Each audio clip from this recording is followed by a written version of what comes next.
Hi, I'm Red Durkin, and I'm here to update a kind of old phrase commonly associated with trans women.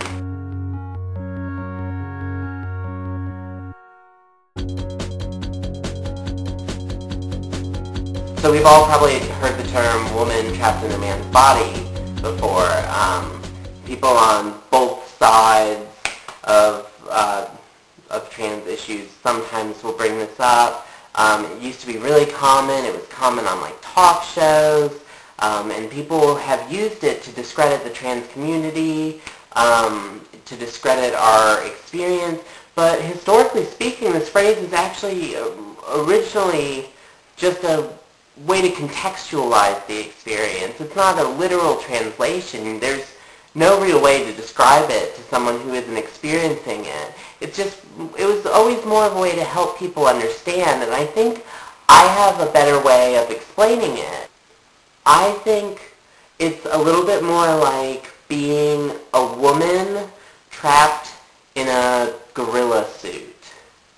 You're like, hi everybody, and people are like, oh no, it's a gorilla! And you're like, no, you guys, I'm not a gorilla, I'm just a person, I'm in a suit. Seriously, I'm just a person, I'm not a gorilla, I'm not here to hurt anybody, I just want to, like, hang out. You know, and then some people are like, no, Red, I totally understand that you are just a, like, normal person, like anyone else. You're just trapped in a gorilla suit. Would you like a banana? And you just have to be like, no, you guys, no, I don't want a banana, okay? I'm just a person. I'm not really a gorilla. I just have this suit on, and I can't take it off. It costs a lot of money to have a gorilla suit removed, and I'm just a person. So I'm just a person, and I'm wearing a gorilla suit. I would like some Chex Mix, if you have it, or maybe just some bottled water. Like, I like people things. I'm so sorry. I didn't mean to offend you with the whole banana thing. Like, you're the first person in a gorilla suit I've known. Well, I don't know. Maybe you've met a couple people who used to have to wear gorilla suits, and they're like, no, I don't think so. And you're like, oh, okay. I'll have that banana now.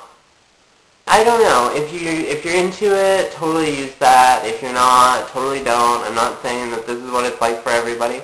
But you know, I think that's a more modern way of explaining something that you can't explain to anybody who doesn't already understand it.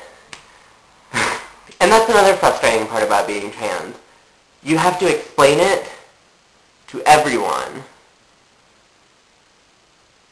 and there's no way they'll ever understand what you're talking about. You guys, I don't know what it's like to not be trans, but I'm expected to just understand that. I mean, yeah, sure.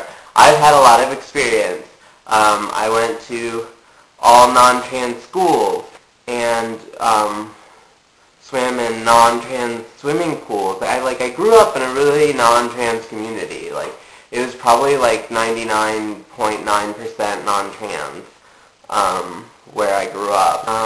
Only went to non-trans doctors. There were never any trans movies.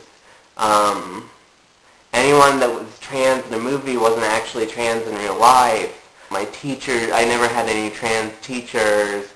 I didn't read any trans books growing up.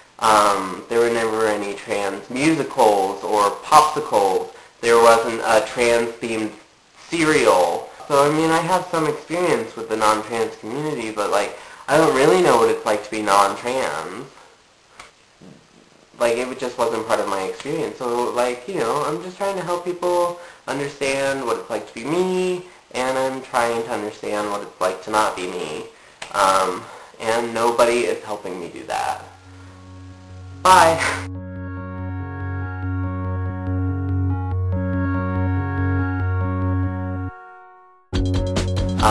There weren't any, like, frozen dinners centered around being